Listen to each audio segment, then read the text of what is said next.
Well, I had a unconventional route to the bar in the sense of I did my law degree through the Open University whilst working. I had the benefit of previously being a teacher for 8 years. So I was used to working long hours, grappling with things at very short notice. I remember in my application I made the point that, before 9 o'clock in the morning, I'd had to grab the attention of a sceptical audience and negotiate with a photocopier and mediate between feuding adolescents. So I'd already acquired many of the skills required to be a barrister.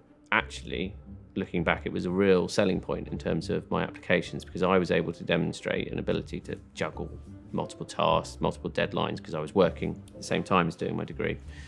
And that was something I was able to talk about in my interview, and I think it might have been one of the factors that led to me getting chosen. So I grew up in Milton Keynes. I was fortunate enough to be privately educated. I wanted to do a degree that gave me lots of options, sort of leaving university, and I'd done a little bit of work experience with a solicitor's firm when I was doing my GCSEs. So I thought, why not apply for law? And went off to do that at Oxford University, where I studied law with French law for 4 years. I grew up in Stratford, in the East End of London. Went to a Catholic state school, boys' state school, in Forest Gate. Come from a big family, so I've got 4 sisters. Both of my parents are actually teachers, but from about 13, was just living with my mum in a council flat with my sisters. When I was 18, I got a scholarship to study in the United States, and so I moved from Stratford to Chapel Hill, North Carolina, where I studied political science and economics. I moved back to the UK because I wanted to pursue my dream, which was to train to become a barrister. Prior to that, I was working as an investment banker in New York and wanted something quite different. So I came back retrained and completely switched to go to the bar. When you're studying law, you get sort of a lot of wining and dining from various different law firms, mainly solicitors' firms because they have a budget to do these things. And I think from doing that, I sort of was tempted to go down the solicitor route actually, but I'd always had this niggling feeling that barrister route might be better for me. So I ummed and ahed about it for a while, but eventually got offered a training contract with a London law firm and thought, you know what, that's great. My next 3 years are planned out. I can go, everything's paid for and funded. I don't have to worry about anything. I'll go and do that. Reached my 4th year, start having some doubts about this. You get to that cliff edge where you're about to leave. And you think, am I just doing it because it's safe? Fantastic opportunity, fantastic firm, but was I just worried about taking a risk? And I got offered this amazing opportunity to go to the US for a year.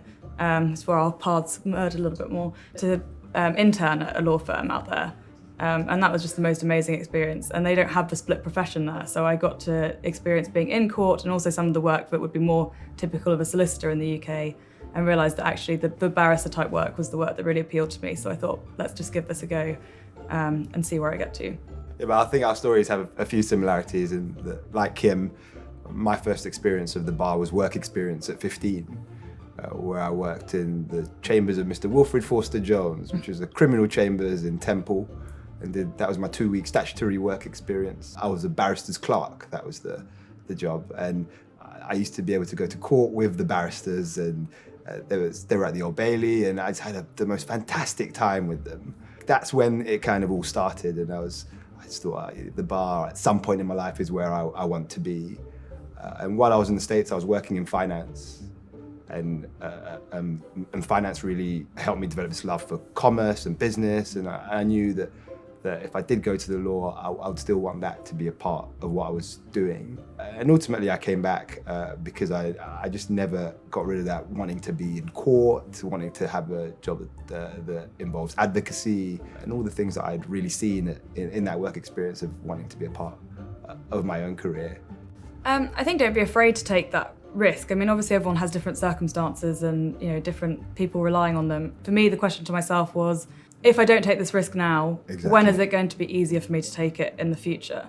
I think a lot of people think, maybe I'll go down the training contract route and then I'll switch later. But I thought later, I'll have you in the comfort of the job, I might be doing well, you've got a certain level of earnings that you're relying on, you might have a family, there might be other commitments in your life. Right now, it's just me, let me just do it and see what happens. I'll give it a year, 2 years, see what happens. If I don't get anywhere, I can always come back to this route. So I think that's always my advice, is just, it might feel like a lot of your friends, especially when you're coming from top class universities, have got everything lined up and it all feels very secure, and going to do a job where you're going to be self-employed, where it's hugely competitive, where you have to fund your own studies, sounds very scary. But actually you've got so many years to find your way into your career that you're going to do for maybe the rest of your life. Take your time. We talk a lot about circumstances, like him, I came from a background where there weren't any lawyers in my family, and without external funding support, I never would have been able to make it to the bar. So I did get a scholarship to go and study in the US, but when I was applying for the bar, I got scholarship funding from Gray's Inn, one of the Inns of Court, for my conversion course, and also for my bar professional training course. And also got assistance with housing, and also got some funding from the Stephen Lawrence Foundation and Freshfields. And without that kind of support, there's just no way I would have been able to do it. So my advice is please take advantage of it, because so many of us wouldn't be doing this if we hadn't secured those opportunities. Yeah, I always say I took the scenic route to the bar. And part of that was by choice, and another part of it was because I had a couple of years of being very close but not quite securing pupillage. But in that time, there are some fantastic opportunities that you can take that will make you a better barrister. For me, it was things like working at the Court of Appeal as a judicial assistant, working in-house in the litigation team of a major commercial entity. I mean, those types of experiences have been great actually for my life in tenancy, and actually have ended up with me getting instructions from a former employer.